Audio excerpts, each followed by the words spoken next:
देखो, स्वास्थ्य के बिना कुछ भी नहीं है और हमारे माननीय प्रधानमंत्री जी मोदी जी का ये मानना है कि विकसित भारत अगर होना है तो हमारे लोगों को स्वास्थ्य जो है उसके प्रति बहुत ध्यान देना पड़ेगा और उनको आगे बढ़ना पड़ेगा।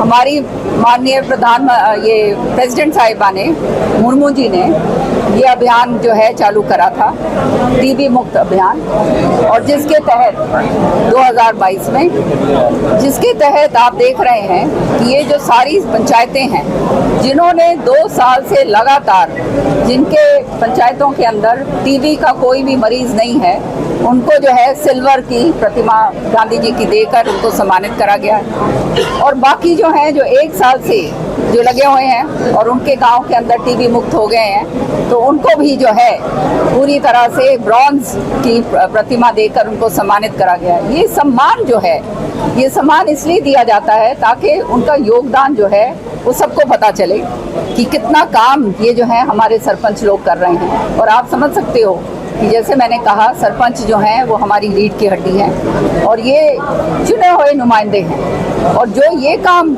अपने इलाके के अंदर अपने गांव में कर सकते हैं वो जो है वो उसी से जो है गांव आगे बढ़ सकता है। तो बहुत ही सराहनीय काम करा है। सारे सरपंचों को आज जो सम्मानित करा गया है, चाहे सोसाइटीज़ जिनको करा गया है, उनको मैं बहुत बहुत बधाई देती हूँ। और मेरा ये मानना है कि आने वाले समय में हमारा ज़िला जो है सबसे अव्वल उसके ऊपर रहकर पूरी तरह से टीबी मुक्त होगा। मैडम जी, जो पहलगांव में घटना हुई, आप सैनिक की बेटी होने के नाते, रक्षा मंत्री के पुत्र होने के नाते कैसे देखते, किस प्रकार से देश को नुकसान हुआ है? जैसे मैंने अभी कहा कि क्योंकि अब सारे देश विदेश जो हैं, विदेश हमारी तरफ देख रहे हैं, हम उभर कर एक बहुत बड़ी पावर बनने जा रहे हैं, तो नेचुरली जो है तकलीफ सबको होगी। आसपास जो है दुश्मनों से हम घिरे हुए हैं, उसके बावजूद जो है हिंदुस्तान जो है, भारत का नाम, अभी मैं विदेश गई थी तो इतने सम्मान से लिया जाता है, इतना सम्मानजनक तरीके से हमारी तरफ देखा जाता है मोदी जी के कारण, क्योंकि उन्होंने जो कूटनीतियाँ जो अपनाई हैं वो अपने आप में जो है बहुत ही ज़बरदस्त तरीके से जो है देश को आगे लेकर जाने वाली है। और ये केवल तभी समझ में आती है जब वो सारा जो है अपने आप देखते हो। तो ये जो पहलगाम में हुआ है ये भी उसका एक सिलसिला है। ये चाहते हैं कि हमारे देश के अंदर जो है इस तरह का डिसरप्शन हो कि देश की जो प्रगति है, जो प्रधानमंत्री जी जो विकसित भारत की तरफ जो है देश को बढ़ा रहे हैं, उसके अंदर रोक लगे। तो जो है इस तरह से जो घिनौनी हरकत जिन्होंने करी है उसके खिलाफ कड़ी से कड़ी कार्रवाई जो है निश्चित तौर पे हमारे प्रधानमंत्री जी लेंगे। लेकिन मेरी आप सबसे ये प्रार्थना है, क्योंकि ये चीज़ें ऐसी हैं जो बहुत ही गोपनीय होनी चाहिए, और इसलिए प्रेस से जो है ये कहा गया है और प्रेस को भी अपनी जिम्मेदारी समझनी चाहिए कि इसके ऊपर ज़्यादा रिपोर्टिंग ना हो तो अच्छा है। तभी जो है पाकिस्तान के जो है हम करारा जवाब अच्छी तरह से दे पाएंगे, और निश्चित तौर पे वो करारा जवाब जो है पाकिस्तान को मिलेगा। जो आतंकवादी हैं, प्रधानमंत्री जी ने बिहार की धरती से ये कहा है कि एक एक जो है इनके जो सिलसिलेवार जो सेल्स बने हुए हैं, जो ये टेररिस्ट का जो है सेल्स सारी जगह काम कर रहे हैं, उनको जो है ख़त्म करने में हम जो है कदम बढ़ाएंगे। और ये किस तरह से और कब होगा ये जो है आप उन पर छोड़ दीजिए, क्योंकि ये चीज़ें जैसे मैंने कहा गोपनीय रहनी चाहिए।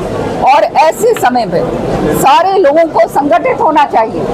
कोई अगर इसके ऊपर राजनीति कर रहा है या कोई इधर उधर की बात कर रहा है तो मैं समझती हूँ वो व्यक्ति जो है देशद्रोही। पंजाब में भगवंत मान ने मुख्यमंत्री ने पंजाब की जो बयान दिया उसको हरियाणा कैसे दिखता है, आप क्या मानते हैं? बहुत दुर्भाग्य की बात है, क्योंकि इन्होंने ये पहली बार नहीं है ये जो काम करा है। जब इनकी अपनी सरकार थी दिल्ली के अंदर, तब इन्होंने इलेक्शन में लोगों को भ्रमित करने के लिए ये बात फैलाई थी कि हरियाणा जो पानी दे रहा है वो पानी जहर मिलाकर दे रहा है। वो सारा जो है उनकी पोल जो है असली पोल खुल गई, लोगों को समझ में आ गई कि ये तो झूठ बोल रहे हैं, खुद कुछ कर नहीं पाए। दिल्ली जल बोर्ड जो है उसके अंदर इतना ज़बरदस्त भ्रष्टाचार था, तो जो है लोगों ने इनको बाहर का रास्ता दिखाया। अब केवल पंजाब के अंदर इनकी सरकार रह गई है और ये जिस तरह से इसको भी एक राजनीतिक मामला बनाना चाहते हैं सच्चाई ये है कि हरियाणा का ये इंटर स्टेट जो वाटर ये शेयरिंग है, चाहे हरियाणा की हो, चाहे दिल्ली की हो, चाहे राजस्थान की हो, पानी तो सबका है। तो ये थोड़ा कह सकता है कि हमारा नहीं है। तो पानी अगर ये हमारा ही अगर स्टेट्स के अंदर ये इस तरह से ये बात करेंगे कि हम एक बूंद पानी नहीं देंगे, तो इससे ज़्यादा दुर्भाग्य इनके लिए नहीं हो सकता। और केवल राजनीतिक के लिए ये काम कर रहे हैं। और हरियाणा को उसका जो ड्यू शेयर है, जो इनको देना चाहिए, जो हमारे माननीय मुख्यमंत्री जी ने पत्र लिखकर इनको पहले अवगत करवाया, फिर इनसे वार्तालाप भी जो है टेलीफोन के ऊपर हुई है। मंत्री जी जो है श्रुति चौधरी जी जो इसकी मंत्री हैं, 1 महीने से वो भी हमारे माननीय मुख्यमंत्री जी के दिशा निर्देश के ऊपर लगी हुई हैं, इसके ऊपर कार्रवाई हो रही है। लेकिन इस तरह से पहले हाँ करनी कि हाँ हम दे रहे हैं, और उसके बाद पूरी तरह से मना कर देना, इससे बड़ा और क्या दुर्भाग्य होगा। मैं तो यही कह पाऊंगी, और उनको समझ आनी चाहिए कि आज सरकार आपकी है और चंद दिनों में सरकार आपकी नहीं रहने वाली, फिर आप कहाँ रहेंगे। और ये पानी जो है ये हर एक का अधिकार है। अब हमारा जो है हरियाणा का आधे से ज़्यादा पानी अगर हमारे पास नहीं आएगा, तो निश्चित तौर पे भैया हम पानी पीने के लायक भी नहीं रहेंगे। 8,500 क्यूसेक जो है पानी जो है हमारा रोका जा रहा है, तो इससे बढ़ के और क्या कहते हैं जो है गलत बात हो सकती है।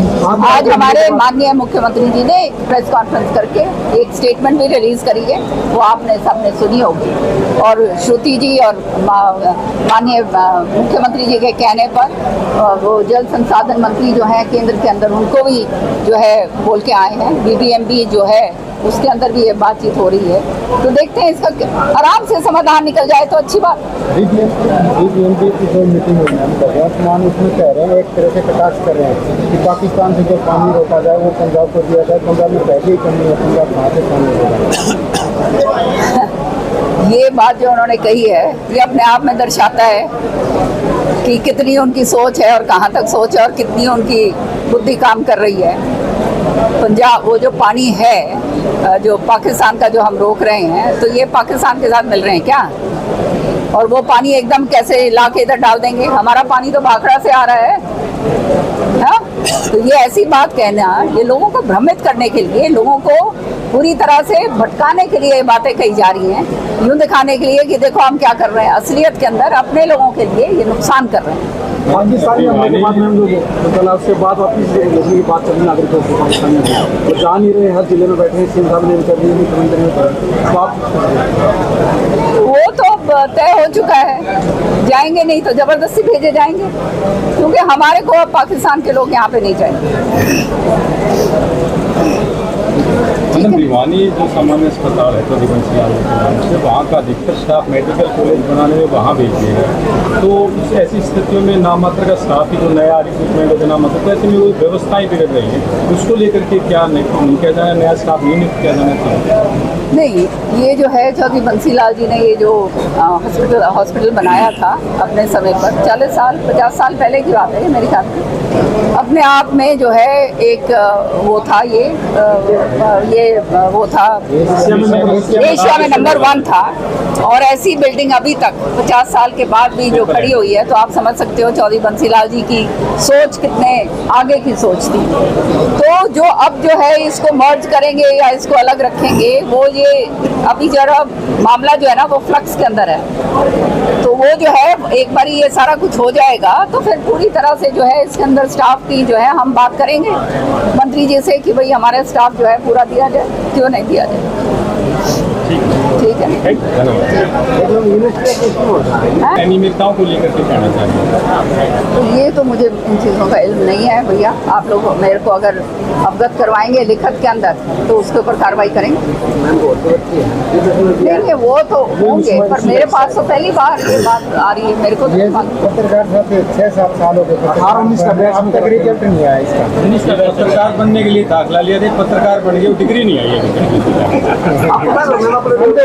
ये मैं जो VC साहब हैं कल मैं मिलूंगी, जरूर मैं आपकी बात कोई रिएक्शन नहीं लेते, डिटेल दे देना मैडम को लिख के। आप एक काम करिए, लिखत में मेरे को ये सारी बातें लिख कर दीजिए, ताकि फिर मैं जो है इस बात को माननीय गवर्नर साहब के नीचे सारा आता है, उन्हीं से मैं बात करूँ। वो कल आ रहे हैं, बात करेंगे।